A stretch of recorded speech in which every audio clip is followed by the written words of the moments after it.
as they speak to us on other aspects of the economy and governance in the country, I also appeal to them that also do not undermine the credentials of a disciplined youth that emerges from Kenya. Let us not also undermine our own credentials. We have achieved something through our young people as being disciplined, focused. Let us also make sure that that specific strength or attribute is not undermined by our actions that do not reflect discipline as we go forward. It could have an impact on the great opportunities that we are providing both outside and even internally. We must not scare potential industrialists on the ability of our young people and the character of our young people. It is important that that remains a pivotal aspect of where we want to go. I can give examples. Right now, Germany, through their parliament, have said they have a gap of about 250,000 unskilled people. Skilled people who want to recruit globally. Let Kenya provide maybe the bulk of that. And bilateral agreements are being negotiated. Labor agreements are being negotiated to that. We have other agreements within the European Union and others we are about to conclude another one with the United Arab Emirates, SEPA. And we are in motion with other Gulf states as well, anchoring a proper legal framework that will support our young people as they go into some of these places. There's a program that is also running as we speak, where the UK, for instance, has been coming in, and so far they have taken close to 2,000 young people in the agricultural sector in the United Kingdom. And they are now saying that this is the place. Only a few weeks ago, they were here again going through a recruitment process because there's good talent here. So you are laying the base and the foundation for a very strong engagement. But as we look outside, we must also not lose sight of the fact that at the end of the day, most of the jobs will be home-based. The bulk of the jobs will still be here in Kenya. And therefore, we must collectively work together so that industry can expand, agriculture can expand, the technological ICT space can expand, and other areas, so that the absorption, the greater absorption, remains here. Because we also need those young men and women to work here, anchored by those who get opportunities outside. So we all have a challenge, and I can tell you that as we reform, as we put the corrective measures in place going forward, our key anchor must be peace and stability, so that that environment can be conducive for everybody to go about their activities. It is easy to take it for granted, but I can tell you there's no peace in Sudan today. They are scattered. 23 million people, or 25, are facing a serious humanitarian crisis and total hunger. 10 million have been displaced. In some of our neighboring countries, there are serious challenges. So let's not, as a community, as a society, take our peace and stability for granted. Let us take corrective measures, but let us not undermine the peace and stability. The countries that have suffered have taken up to 40 years to start showing signs of recovery. Somalia went into chaos. It is now they're beginning to show a little bit of recovery. 40 years.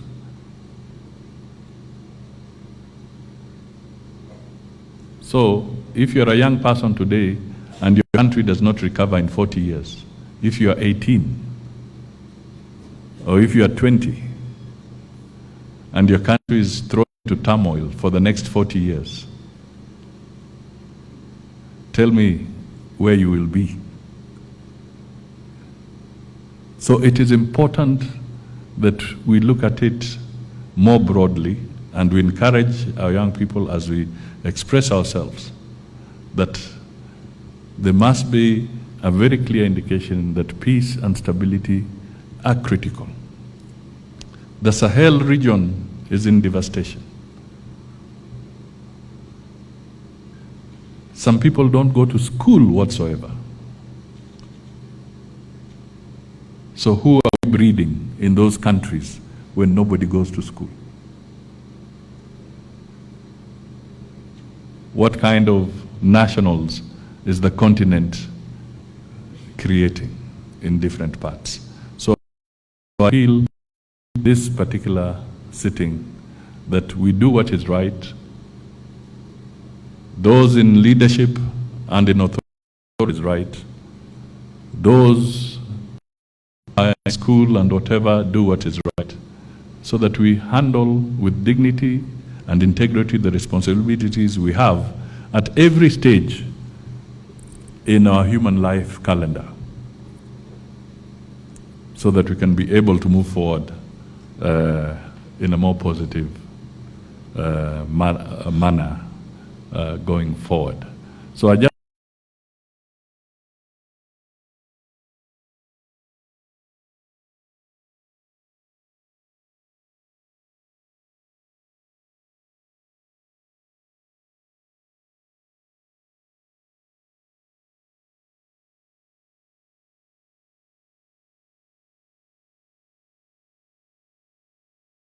on Al Jazeera.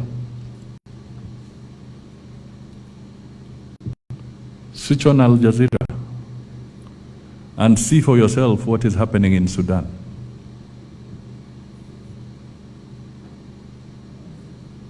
It is very, very disheartening and very sad.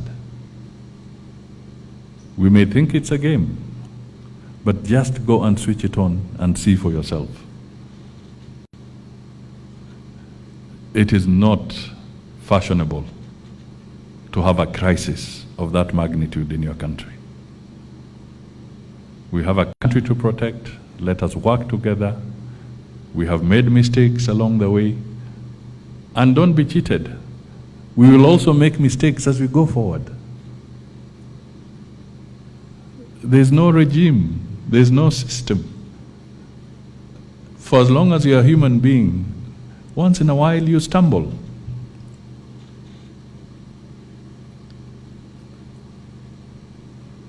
Our forefathers were there.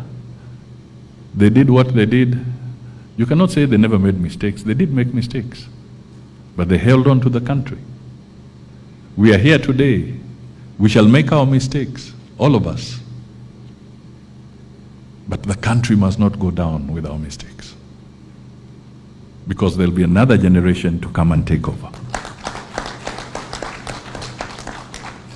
These are the critical issues that I think we all need to really ponder over and reflect upon.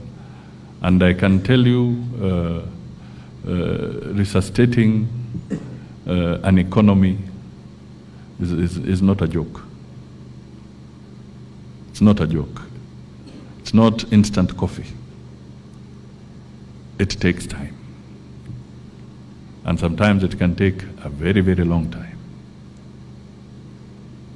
Sit back and imagine what it might take to reconstruct Gaza today.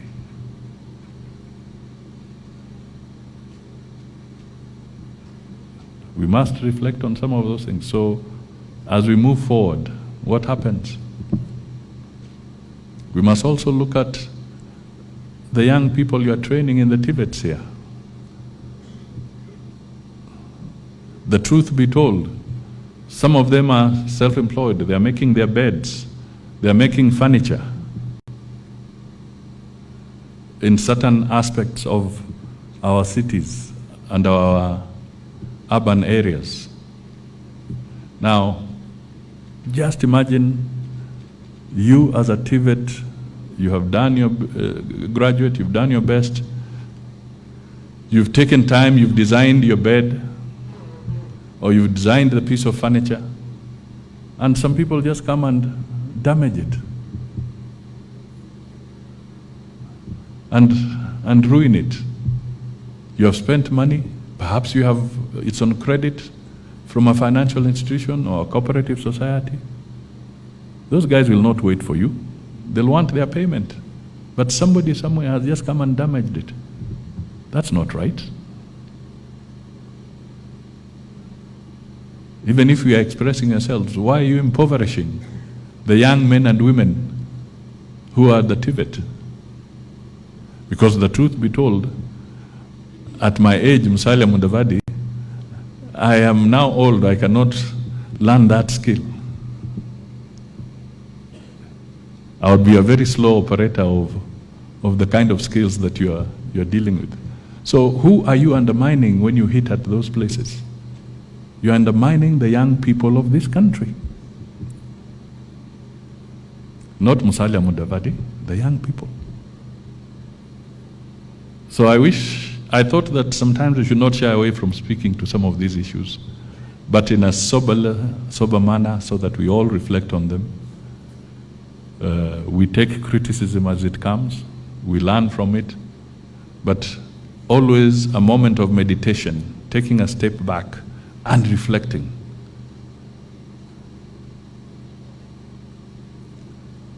How would you sleep if you know you have destroyed somebody's life savings, another young person's life savings? How do you sleep? Does it feel good? I don't know. But I think I would have nightmares if I know I have been destroying my sister's or my brother's business enterprise in Chavakali, or in Kakamega, or in Nyeri, or in Lunga, or in Isbania. So let's take a moment as a country and reflect on some of these issues. So ladies and gentlemen, it is now my opportunity to say that by the powers vested in me by the Tvet Act, number 29 of 2013, and Executive Order number 1 of 2022, I officially release the March-April 2024 assessment results and declare the Tvet-Cdacc strategic plan officially launched. God bless you and thank you so much.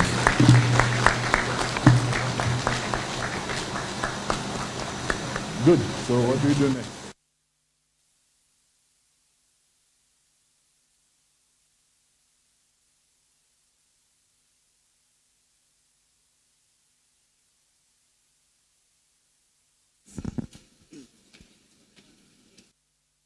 Chief guest, I request you,